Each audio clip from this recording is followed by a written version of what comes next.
क्या आपने कभी सुना है कि कोई माँ मरने के बाद भी अपने बच्चों को ढूंढती है?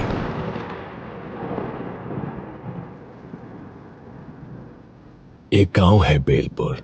दिन में बिल्कुल आम, पर रात होते ही यहां की हवा भी सांस लेना भूल जाती है। लोग कहते हैं कि रात में उन्हें पीपल के नीचे एक औरत बैठी दिखाई देती है, गोद में बच्चा, पर होठों पर एक ही सवाल, मेरा बच्चा कहाँ है? बेलपुर एक छोटा सा गांव। इसी गांव के आखिरी छोर पर था रघुवीर का घर। बाहर से देखने पर साधारण, पर अंदर एक औरत रोज जिंदा दफन होती थी। उसका नाम था अंजलि। अंजलि की शादी को 8 साल हो चुके थे। शादी के पहले हफ्ते से ही उसे समझ आ गया था कि ये घर उसे बहू नहीं, एक गुलाम समझता है। तेरे बाप ने क्या दिया था? 2 बर्तन और एक पुरानी अलमारी। अंजलि चुप रहती है। शायद कल सब ठीक हो जाएगा। लेकिन हर कल पहले से बदतर हो गया। शादी में जितना खर्च किया उतना तो आज तक वसूल भी नहीं हुआ है। साल बीतते गए, घर में कोई किलकारी नहीं गूंजी। पहले फुसफुसाहटें थी, फिर ताने बने, और फिर ये ताने अंजलि की पहचान बन गए। सुबह का वक्त था। अंजलि चूल्हे पर रोटी सेक रही थी। उसके हाथ कांप रहे थे। सास ने पड़ोसन से बात करते हुए जानबूझकर ऊंची आवाज में कहा, आजकल की लड़कियां न जाने क्या खाकर आती है मायके से। शादी के इतने साल हो गए, एक औलाद नहीं दे सकी। अंजलि ने पीछे मुड़कर कुछ कहना चाहा, लेकिन शब्द गले में अटक गए। रघुवीर हंसते हुए बोला, अरे माँ छोड़ो ना, किस्मत ही फूटी है इसकी। मेरे दोस्त के घर देखो, शादी के 2 सालों में 2 बच्चे। अंजलि ने चुपचाप रोटी पलटी। उसकी आंखों में आंसू थे, पर आवाज नहीं। एक दिन अंजलि के मायके से उसके माता पिता आए थे। मां ने बेटी को देखते ही समझ लिया कि कुछ बहुत गलत है। अंजलि खाना परोस रही थी। बहू, थोड़ा तेज चलो। वैसे भी तुमसे क्या उम्मीद रखे? ना घर बढ़ाया ना वंश, कम से कम खाना तो गरम खिलाओ। रघुवीर अपनी मुंडी नीचे करके हंस रहा था। अंजलि की मां रेखा ने बीच में कहा, बहन जी, डॉक्टर को दिखाया क्या? ससुर भैरव सिंह ने हंसकर जवाब दिया, दिखाया था। डॉक्टर ने साफ कहा कि दिक्कत जो है लड़कियों में है। ये झूठ था। कोई डॉक्टर नहीं, कोई जांच नहीं, बस इल्जाम। अंजलि का सिर झुक गया। उसके पिता कुछ बोलना चाहते थे, लेकिन बेटी की आंखों में डर देखकर चुप रह गए। धीरे धीरे ये बातें घर की 4 दीवारों से बाहर निकल गई। कुएं पर पानी भरती औरतें उसे देखकर कहती, वही अंजलि है ना? हाँ, इसकी सास कहती है ये बांझ है, इसके पति की दूसरी शादी होनी चाहिए।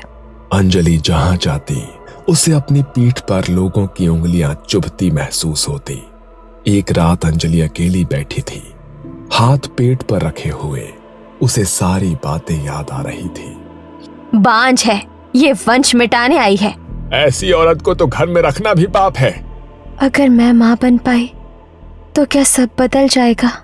उसे तब नहीं पता था कि उसकी कोख खाली नहीं थी, लेकिन उससे पहले समाज ने उसे बांझ घोषित कर दिया था, और यही वो जहर था जो उसकी आत्मा में धीरे धीरे भर रहा था। हर ताने के साथ अंजलि की आत्मा में एक दरार पड़ती गई। 5 साल बीत चुके थे, जिनमें अंजलि ने हर ताना, हर मार चुपचाप सह लिया था, क्योंकि उसके मन में एक ही बात चल रही थी, अगर बच्चा हो गया तो सब ठीक हो जाएगा। रात को जब रघुवीर शराब पीकर आता, औरत है तू, पर अगर बच्चा नहीं दे सकी तो किसी काम की नहीं। वो उसे पीटता, कभी दीवार से पटकता, कभी बाल खींचता। अंजलि रोती नहीं थी, बस मन में यही दोहराती, बस एक बार गर्भधारण हो जाए, फिर शायद सब बदल जाए।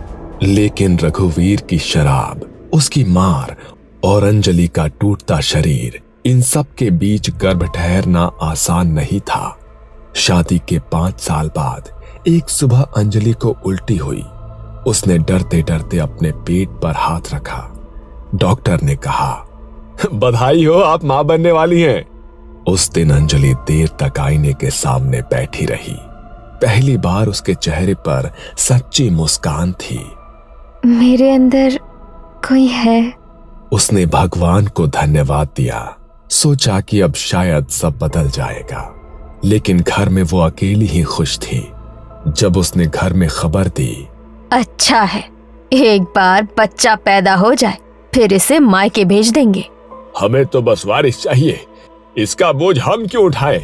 बच्चा हमारा होगा, तू तो बस जरिया है। अंजलि का दिल उसी पल टूट गया। गर्भवती होने के बावजूद उसकी जिंदगी में कुछ नहीं बदला। सुबह से रात तक झाड़ू, पोछा, बर्तन, चूल्हा और भारी पेट के साथ पानी के घड़े उठाना। गर्व है, कोई बीमारी नहीं। खाने में अक्सर बासी रोटी, कभी कभी बस पानी। कई रातें बिना कुछ खाए गुजारी। शरीर सूखता जा रहा था, हड्डियां दिखने लगी थी, लेकिन उसके पेट के अंदर एक जान बढ़ रही थी। अंजलि का शरीर मरने की ओर बढ़ रहा था और उसका बच्चा जन्म की ओर। रात को उसे अजीब सपने आने लगे। कभी वो खून से लथपथ होती, कभी कोई उसकी कोख से बच्चा खींच रहा होता। मेरा बच्चा मतलब। एक दिन सुबह सुबह अंजलि डॉक्टर के पास से लौटी थी। डॉक्टर ने साफ कहा, कमजोरी बहुत ज्यादा है, खाना ठीक से नहीं खाओगे तो बच्चा और तुम दोनों खतरे में रहोगे। अंजलि ने बस सिर हिलाया था। वो जानती थी कि घर में उसकी सेहत किसी के लिए मायने नहीं रखती। ये क्या है? हम क्या जानवर हैं जो ठंडा खाना खाएंगे? पूरे घर में उसकी चीख गूंज गई। अंजलि घबरा गई। माँ जी, डॉक्टर के यहाँ से आई थी, थक गई थी, अभी गर्म कर देती हूँ। ससुर ने बिना कुछ कहे थाली को जोर से धकेल दिया। थाली उलट गई, दाल फैल गई, रोटी जमीन पर गिर गई। नाक कटवाने आई है? बांझ थी, अब गर्भ में भी अकल नहीं आई है। और तभी रघुवीर उठा। उसकी आंखें लाल थी, मुंह से शराब की बदबू। जानबूझकर करती है ये सब, हमसे बदला ले रही है। पहला थप्पड़ पड़ा, अंजलि लड़खड़ा गई। दूसरा थप्पड़, फिर लात। कोई बचाने नहीं आया। अंजलि चिल्लाई, माँ जी, बाबूजी, मुझे बचाओ। लेकिन शांताबाई और ससुर चुपचाप बैठे देखते रहे। रघुवीर रुक नहीं रहा था। घूंसे, लात, दीवार से टकराता शरीर। अंजलि जमीन पर गिर पड़ी। उसने दोनों हाथ अपने पेट पर रख लिए। मेरे पेट में बच्चा है, उसके लिए तो रुक जाओ। लेकिन चीखते चीखते अचानक अंजलि शांत हो गई। उसकी जान चली गई थी। पूरे कमरे में सन्नाटा। सिर्फ एक बात, अच्छा हुआ झंझट खत्म, लेकिन इसे ऐसे ही नहीं छोड़ सकते। अगर किसी को पता चल गया तो पूरा गांव सिर पर चढ़ जाएगा। पुलिस, पंचायत और फिर बदनामी अलग। शांताबाई ने अंजलि की लाश को घूरते हुए देखा। उसकी आंखों में न डर था न पछतावा। कोई संस्कार वंस्कार नहीं होगा। चिता जलेगी तो पूरे गांव को बताना पड़ेगा, झूठी चिंता दिखानी पड़ेगी। थोड़ा रुक कर वो बुदबुदाए, कल मोही बच्चा लेकर चली गई। रघुवीर चुप था। शराब का नशा अब उतर चुका था। उठा इसे और पीछे खेत में गाड़ दे, सुबह तक कोई निशान नहीं रहना चाहिए। रघुवीर ने अंजलि के शरीर को उठाया। उसके हाथ अब भी पेट को पकड़े हुए थे, जैसे वो मरने के बाद भी अपने बच्चे को बचा रही हो। रघुवीर का हाथ एक पल को कांपा, लेकिन वो रुका नहीं। उसने अंजलि को उठाया और पीछे के दरवाजे से बाहर निकला। खेत में अंधेरा था। रघुवीर ने एक गड्ढा खोदा और अंजलि को उसी कपड़े में गाड़ दिया गया जिसमें वो मरी थी। न कोई मंत्र, न कोई अग्नि, न कोई अंतिम शब्द। ऊपर खेत, नीचे एक मां और उसके गर्भ में अधूरी जिंदगी। रघुवीर वापस आया, हाथ धोए। तीनों ने चुपचाप खाना खाया। तीनों अपने अपने कमरों में सोने चले गए, जैसे कि कुछ हुआ ही ना हो। जैसे घर में कभी अंजलि थी ही नहीं। 3 दिन बीत गए थे।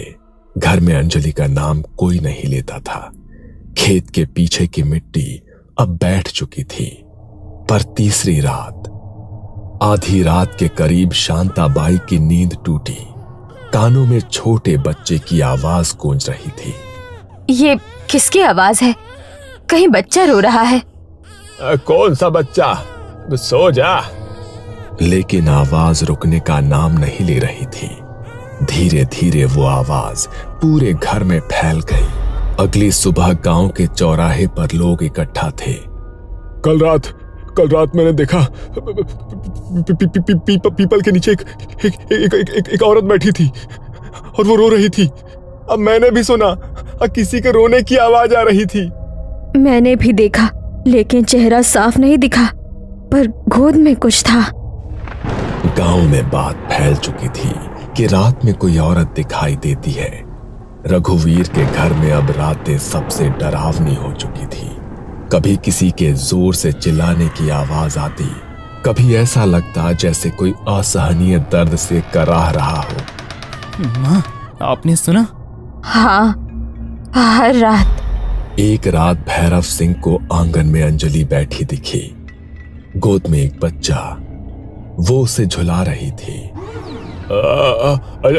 अंजलि। पलक झपकते ही वहां कोई नहीं था। हर रात उन तीनों के लिए एक सजा बन गई थी। डर के मारे तीनों एक ही कमरे में सो रहे थे। एक रात सभी सो रहे थे, दरवाजा बंद था। अचानक कमरे में ठंडी हवा आने लगी और खिड़की हवा से खड़खड़ाने लगी। तीनों का दम घुटने लगा। माफ कर दे अंजलि, गलती हो गई। अंधेरे में अंजलि की आत्मा खड़ी थी। उसके बाल हवा में लहराने लगे। गोद में बच्चा। मेरा बच्चा कहाँ है? तीनों का दम घुटने लगा। वो चीख भी नहीं पाए। सुबह तीनों की लाशें मिली। उनका अंतिम संस्कार करने वाला कोई नहीं बचा। गांव में भी अब अंजलि का डर फैल चुका था। रात में कोई बाहर नहीं निकलता। बच्चों को अकेला नहीं छोड़ा जाता। ये कोई साधारण आत्मा नहीं है। गांव वालों ने तांत्रिक हरिदास बाबा को बुलाया। बाबा ने घर और खेत का निरीक्षण किया। ये आत्मा अंजलि की है। गांव सन्न हो गया। बाबा ने मिट्टी सूंघी। यही दफनाई गई थी वो। गांव वालों ने अंजलि के माता पिता को बुलाया। रेखा बेटी की खबर सुनते ही जमीन पर बैठ गई। मेरी बच्ची। हरिदास बाबा ने कहा, गर्भवती आत्मा को शांत करने के लिए उसे वो देना पड़ता है जो उसके लिए सबसे प्रिय हो। अंजलि की पसंदीदा चॉकलेट, बचपन की गुड़िया, उन्हें खेत के पास रखा गया। माँ और बच्चे दोनों को अग्नि दो। मिट्टी खोदी गई। अंजलि का शरीर निकाला गया। अंतिम संस्कार किया गया। आज भी जब आधी रात के बाद कोई खेतों के पास से गुजरता है तो हवा अचानक ठंडी हो जाती है। कहते हैं कि मिट्टी के उस सन्नाटे में एक साया उभरता है। गोद में बच्चा, आंखों में अधूरी ममता और होठों पर एक ही सवाल, मेरा बच्चा कहाँ है?